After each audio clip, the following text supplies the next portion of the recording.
Una pregunta. ¿Sí? El examen constaría de 2 horas. Ah, sí, 2 horas. De 8, 2 horas clase. O sea, de 10 a 11:45.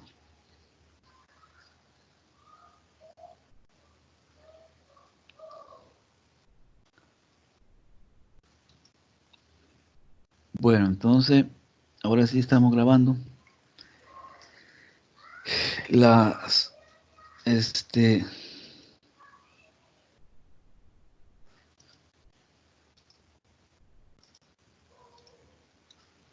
entonces les decía de que las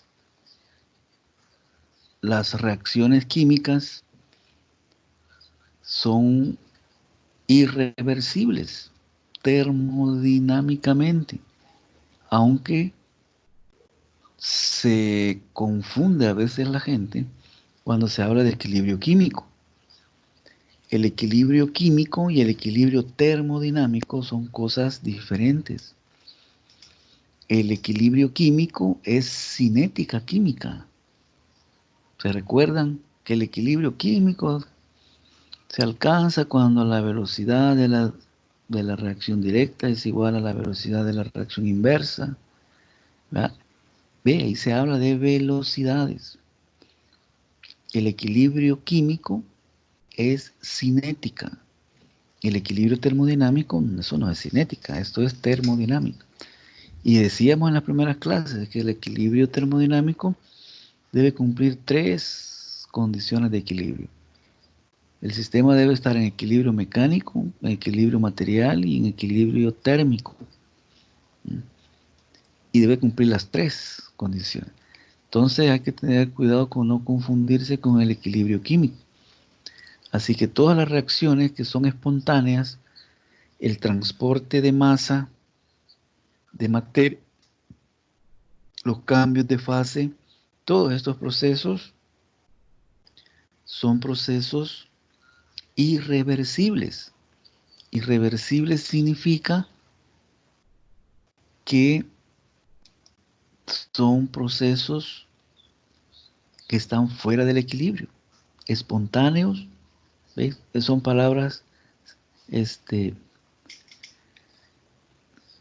sinónimas, podría decirse, espontáneos, irreversible, ¿verdad?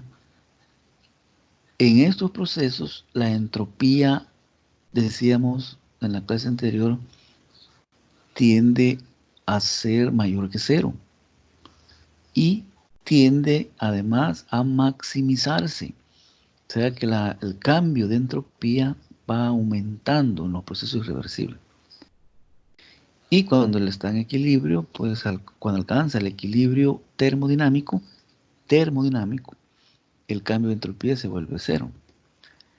Eh, Una por eso consulta. fue, ¿sí? Entonces, el cambio de fase nunca se puede suponer como un proceso reversible. No, no. Porque para devolver, o sea, la clave para saber si un proceso es reversible o no es si se puede volver al estado termodinámico inicial sin hacer trabajo. Un proceso reversible se define como un cambio infinitesimal, ¿ve? Una variación infinitesimal es casi cero, de tal manera que siempre se encuentra cerca del equilibrio y es posible devolver al sistema a su estado inicial, ¿ve? Con un cambio infinitesimal también, que no necesita trabajo. Entonces los cambios de fase no son reversibles porque para volver al sistema, al estado inicial, debe de hacer ese trabajo. Y mucho trabajo. Mucho trabajo se usa en los cambios. Cambiar de estado. Gracias. Entonces, todos esos procesos, ¿ve? Son irreversibles. Entonces son procesos espontáneos irreversibles. Y aunque no sean espontáneos, si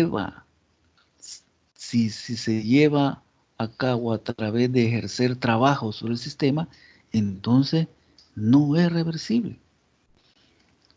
Por eso les decía una diferencia entre el equilibrio químico. Hay reacciones que sí es posible volver al estado original de los reactivos, porque son reacciones reversibles. Pero para eso hay que hacer trabajo sobre el sistema.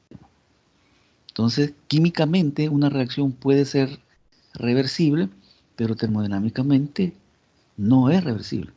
Todas las reacciones químicas termodinámicamente no son reversibles. Ahora, entonces si combinamos estas dos situaciones, decía que la entropía entonces, por eso es el criterio de equilibrio. Si delta S es cero, está el sistema en equilibrio. Y si no es cero, y va a ser mayor que cero para procesos espontáneos, irreversibles, entonces está fuera del equilibrio. Entonces, si combinamos estos dos criterios, podemos escribir que delta S es mayor o igual que dQ sobre T. Y esto es cierto siempre y cuando estamos frente a un cambio material, un sistema cerrado en equilibrio mecánico y térmico, que es las condiciones de equilibrio termodinámico.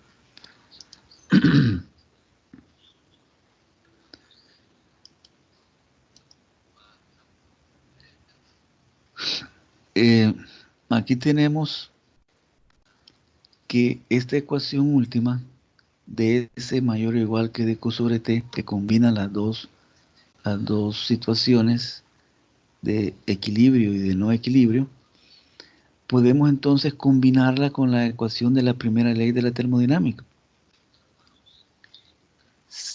La primera ley de la termodinámica es que du, ¿se recuerdan? Du es igual a T de S menos P de B.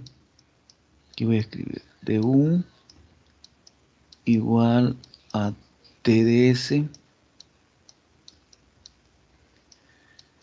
más el trabajo o igual el trabajo a menos P de B. Si combinamos entonces estas dos ecuaciones, despejamos de esta ecuación de S mayor o igual de Q sobre T, despejamos de Q, nos va a quedar que dQ es menor o igual que T de S. Entonces, en lugar de dQ, podemos sustituir, T de S. Yo les puse du igual a T de S nombre. La primera ley es du igual a dQ menos P de B.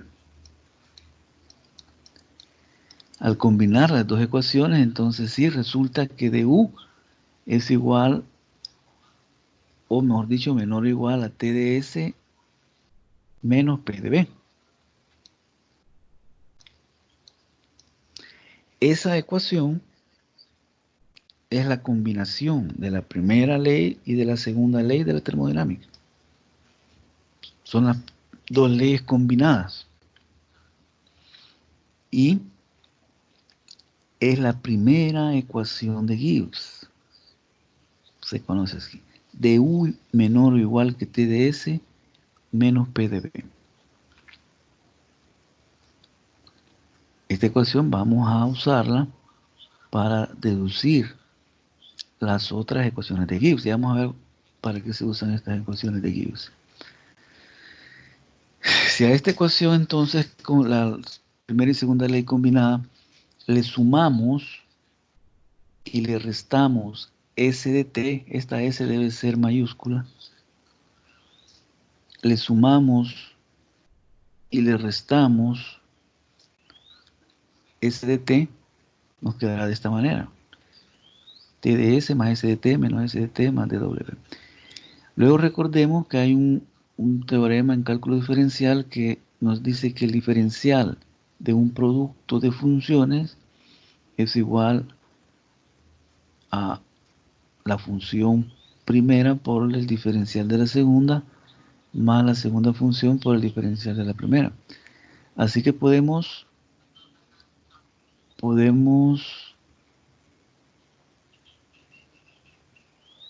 utilizar el diferencial de TS como TDS más SDT. Y es lo que tenemos aquí.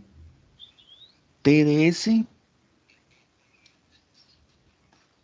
y el menos TDS más ET.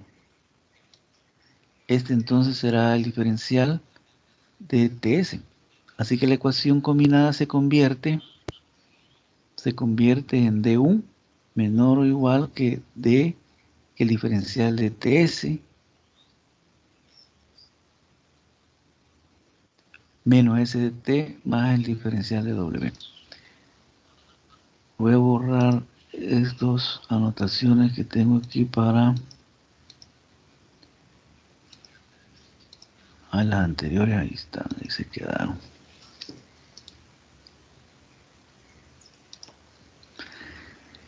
Luego tenemos otra relación que el diferencial de la suma de funciones U más B es igual a la suma de los diferenciales de cada una de las funciones.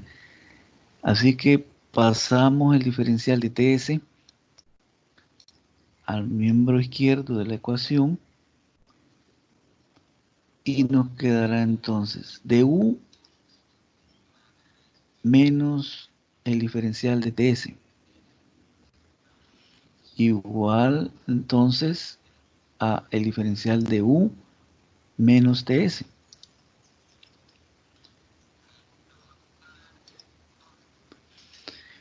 Luego les imponemos las condiciones de que la temperatura sea constante, así el dt va a ser 0, y la condición de que el volumen sea constante. Esto va a hacer que dW o que dB sea 0. Bajo esas condiciones, la ecuación se vuelve que el diferencial de U menos TS es menor o igual que 0. Esta función entonces que está en el interior del diferencial, U menos TS, esa función tiene nombre, porque tiene un significado físico. Y es la función de Helmholtz, o la energía libre de Helmholtz,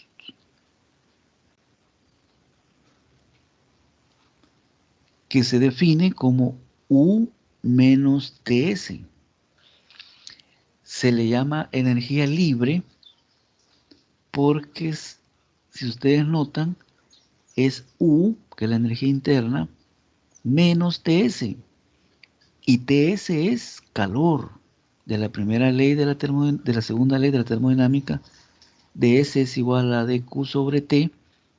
Quiere decir que S por T es igual a Q. Calor. Pero el calor debido a la entropía. Así que la energía libre de Helmholtz es la energía que queda de restarle el calor entrópico a la energía interna. Entonces es una energía, lo que resta es la energía que puede convertirse en este caso, energía química. Por eso se llama energía libre. Y por eso es bien importante. Porque nos dice cuál es la energía disponible que yo puedo convertir en energía química en procesos que son isotérmicos y a volumen constante. O sea, procesos dentro de la célula.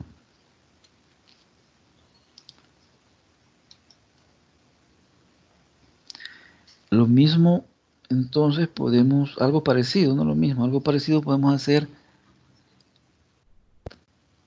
con la ecuación combinada, pero ahora vamos a sumar y a restar S de T y también vamos a sumar y a restar B de P a la ecuación combinada. Aquí lo tenemos. de U entonces será menor o igual que T de S más S de T menos S de T. Aquí está la suma y la resta de S de T menos P de B más B de P menos B de P. Aquí está la suma y resta de B de P. Los agrupamos. Aquí tenemos el diferencial de TS, que es T de S más S de T. Y luego tenemos, agrupamos B de P con menos B de P. Digo, B de P con P de B. Ese es el diferencial de PB. Ahora lo pasamos al lado izquierdo de la ecuación, el diferencial de TS y el diferencial de PB. Y nos queda entonces en el lado izquierdo el diferencial de U más PB menos TS, menor o igual que S de T más B de P. Imponemos la condición ahora de que sea a presión constante y a temperatura constante, que son los procesos que se hacen abiertos a la atmósfera. Entonces se hace cero el de T, el de P también se hace cero, y nos queda aquí que el diferencial de H menos TS es menor o igual que cero a T y P constante. Y esta función H menos TS tiene nombre y se llama función de Gibbs, o energía libre de Gibbs, o energía de Gibbs. Y se define como G igual a H menos TS. O como H es U más PB, también se puede escribir como U más PB menos TS. ¿Qué significa entonces la energía libre de Gibbs? Es la energía útil, esa palabra es clave, la energía útil que puede convertirse en trabajo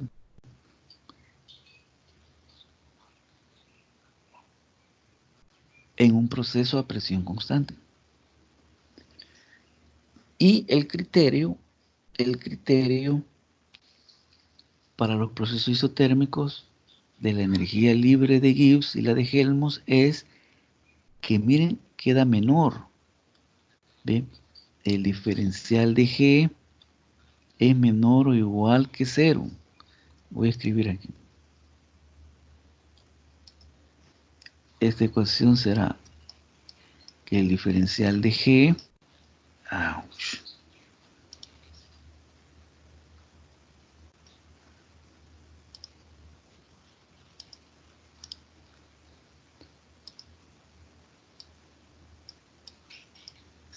es menor o igual que cero. Este es el criterio, y para, bueno, voy a escribir lo otro también, y que el diferencial de A, que es la energía libre de Helmholtz, es menor o igual que cero. Igual para procesos reversibles y menor que cero para procesos irreversibles. Ese es el criterio que se usa y es más útil para saber si un sistema se encuentra en equilibrio termodinámico, no en equilibrio químico. El criterio de la energía libre de Helmholtz y la energía libre de Gibbs. El criterio de la entropía no es muy útil porque no es fácil calcular la entropía, mientras que la energía libre de Helmholtz y la energía libre de Gibbs sí es más fácil calcularla. Por ahí hay una ecuación, se la voy a escribir aquí, que el dg es igual a un delta G en estado normal menos RT, R la constante de los gases, por el log natural de la constante de equilibrio. Significa que si tenemos la constante de equilibrio de una reacción, podemos calcular su cambio en energía libre. Aquí le puse delta, este es un DT. Y esta es función de la temperatura. Es más, con esta ecuación nosotros se puede calcular en qué punto o a qué temperatura una reacción va a ser espontánea o no. Y así es como se hace. Hay una reacción que Anda la hace en los procesos de potabilización, que es por ponerle permanganato de potasio al agua para oxidar toda la materia orgánica disuelta. Fíjense que resulta de que esa reacción tiene un delta G a 25 grados centígrados, a 30 grados centígrados, que es positivo. O sea que no es espontáneo. O sea que termodinámicamente esa reacción no se da. Porque para que sea espontáneo, el delta G debe ser menor que cero, o sea, negativo.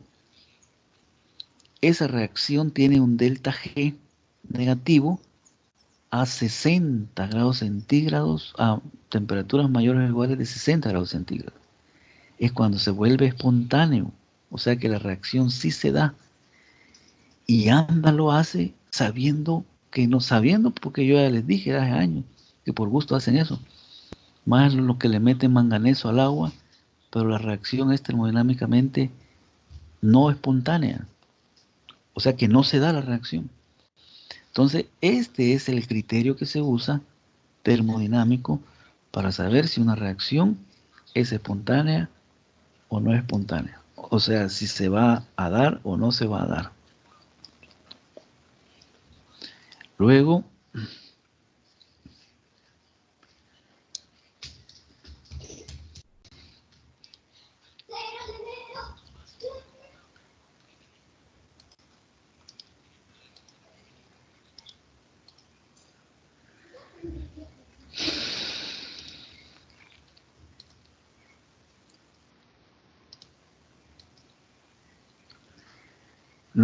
la ecuación entonces de la primera ley combinada, les decía, esa se llama primera ecuación de Gibbs. Y es bueno aprendérselas en orden. La primera ecuación de Gibbs, aquí se las estoy marcando, para los procesos reversibles, porque nosotros vamos a estudiar, como les he dicho, procesos en equilibrio, termodinámica de equilibrio. du igual a TdS menos PdV, es la primera ecuación de Gibbs. Las demás ecuaciones de Gibbs son 3 más, o sea, son 4 en total. Es la segunda ecuación de Gibbs es para dH, la tercera ecuación es para dA, y la otra ecuación última es para dG. Estas ecuaciones son ecuaciones diferenciales. Veamos cómo obtenemos la segunda ecuación de Gibbs. H sabemos que se define como U más PB. Entonces el diferencial de H es igual al diferencial de U más PB. Y el diferencial de U más PB es igual al diferencial de U más el diferencial de PB. Y el diferencial de PB, porque es un producto de funciones, es igual a P por dB más B por dP.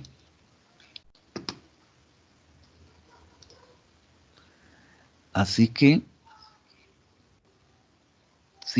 sustituimos ahora en lugar de du por la primera ecuación de Gibbs, donde tenemos que du es igual a TdS menos PdB.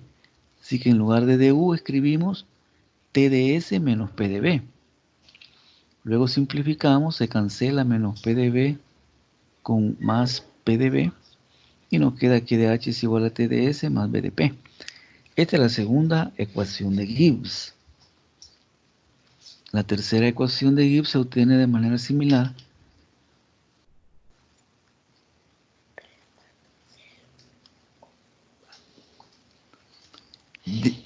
Partiendo de la definición de A. A es la función de Helmholtz, que se define como U menos TS. Entonces diferenciamos los dos lados de la ecuación. De A, entonces será igual a D, el diferencial de U menos TS. El diferencial de U menos TS es igual a la suma de los diferenciales, diferencial de U, pero el diferencial de TS es un producto de funciones que es igual a T de S más S de T, y por el signo menos nos queda de esta manera. Luego sustituimos en lugar de DU, usamos la ecuación de la primera ecuación de Gibbs, que es T de S menos P de B, y luego simplificamos como para A, T es constante y B es constante, entonces el de T se vuelve 0 y el de B se vuelve 0. Entonces quedará que de A igual a menos S de T menos P de B. Esta es la tercera ecuación de Gibbs. Y la cuarta, pues, tomamos la definición de la energía libre de Gibbs, que es igual a H menos TS, diferenciamos, quedará de H menos el diferencial de TS, que es T de S menos S de T, sustituimos en lugar de DH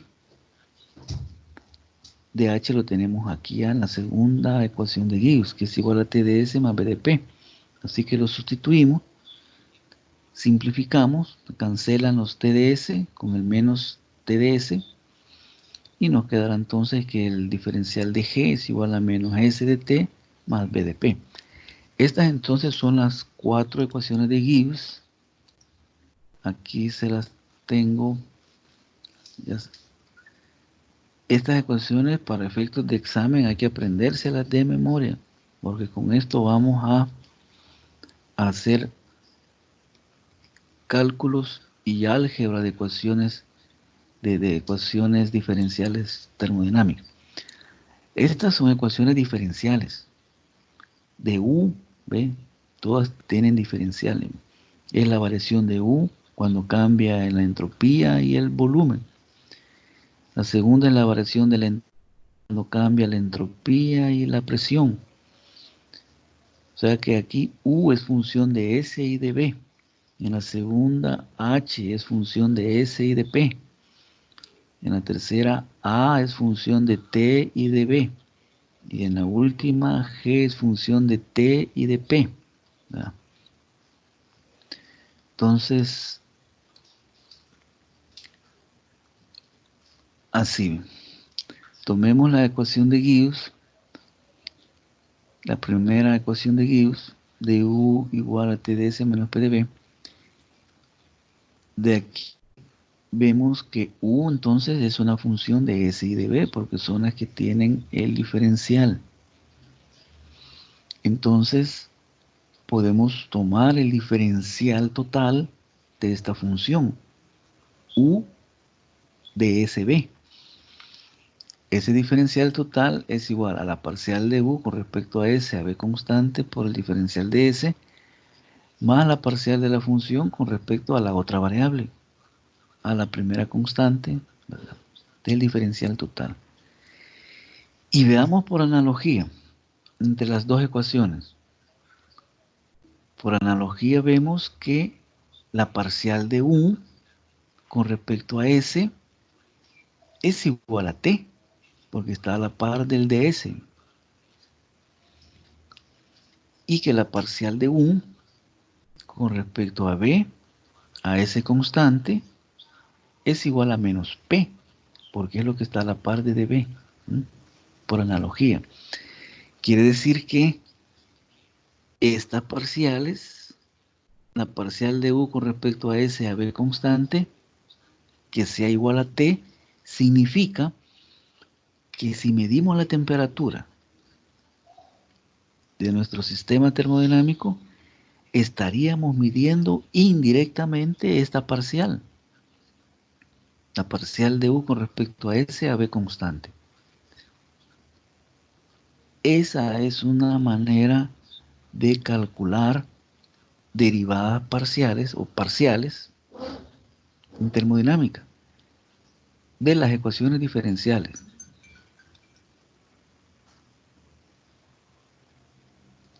Veamos aquí. Esta ecuación primera de Gibbs tiene 1, 2, 3. 3 diferenciales y en cada parcial hay 2. Si tomamos las permutaciones de 3, tomando 2 a la vez, serán 6. Quiere decir que podemos calcular 6 parciales con la primera ecuación. Por ejemplo, la parcial de U respecto a S, a B constante, que es igual a T. La parcial de S respecto a U, a B constante, que también es T. Entonces, podemos combinar y tener 6 parciales. Y como son 4 ecuaciones, podemos tener 24 parciales. Obtenerlas fácilmente. Yo anteriormente les habíamos hecho el cálculo que son 10 derivadas, son 10 propiedades termodinámicas. Y en las parciales hay 1, 2, 3 involucradas. Quiere decir que si tomamos las permutaciones de 10 tomando 3 a la vez, este cálculo resulta en 720 derivadas. Obviamente, con este método directo, se llama así, método directo, sencillo, únicamente podemos calcular 24, pero son 720. Y las demás no las podemos calcular así, sino que debemos de usar otro método. Y para ese otro método,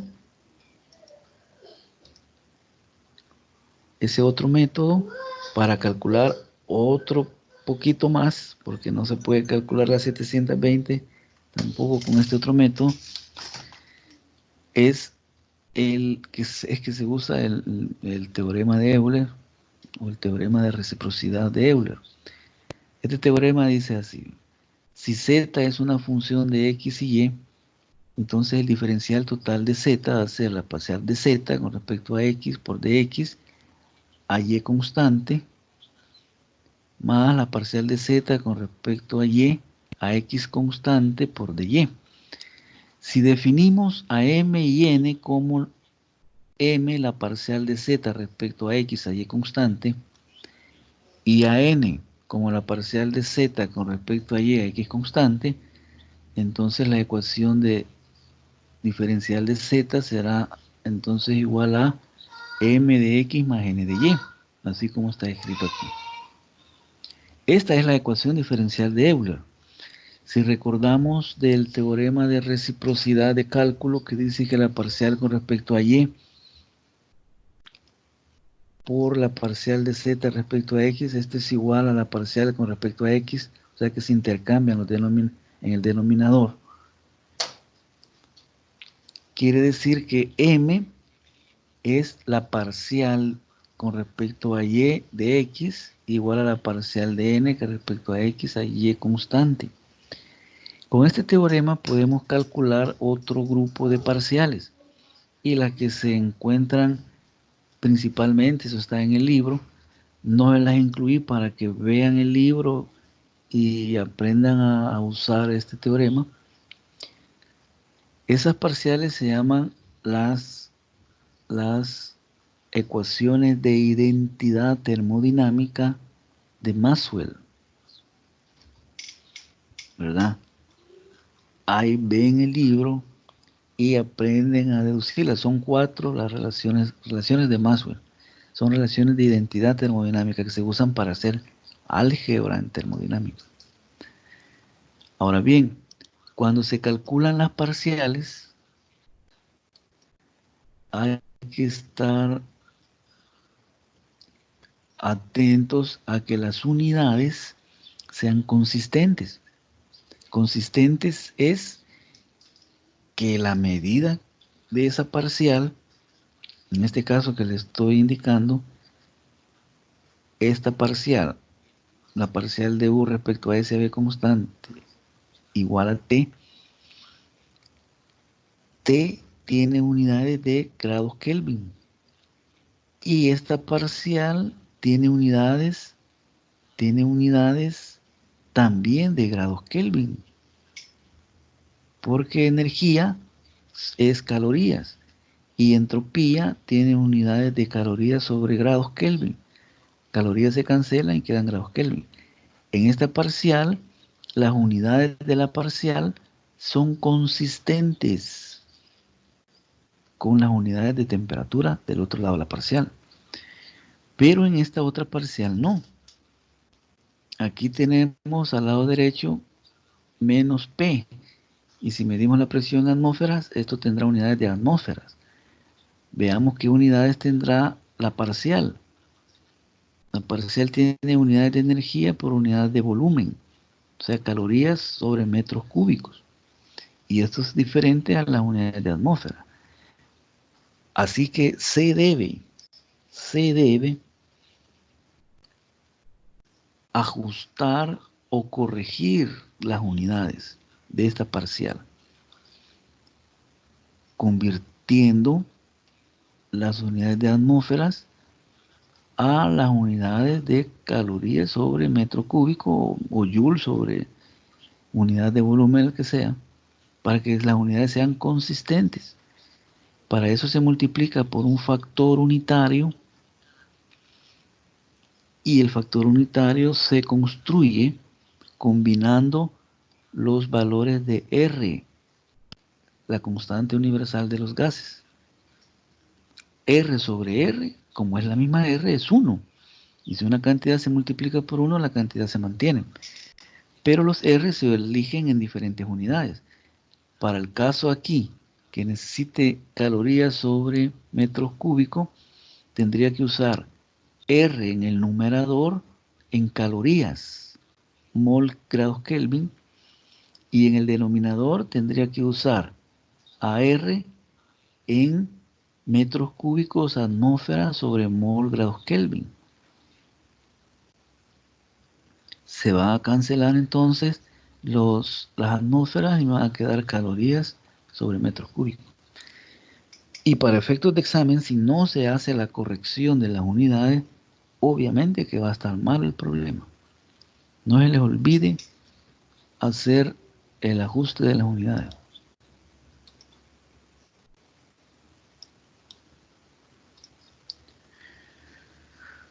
Vaya, con eso terminamos este capítulo.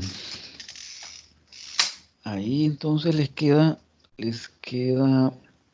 los problemas de final del capítulo para que lo resuelvan y se preparen para el segundo examen parcial. Si tienen alguna pregunta, ahora es cuando. Por mi parte creo que no. Bueno, y los demás.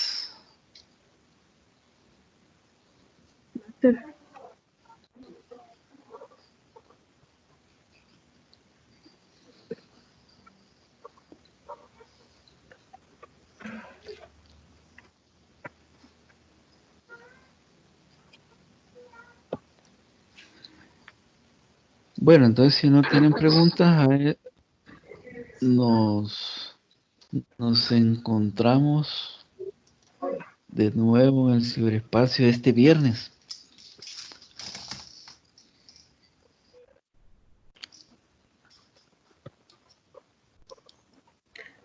Master.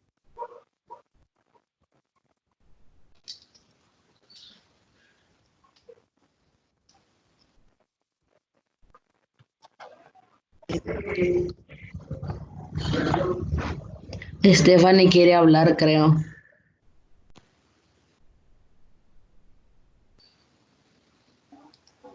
Perdón, no se le escuchó bien.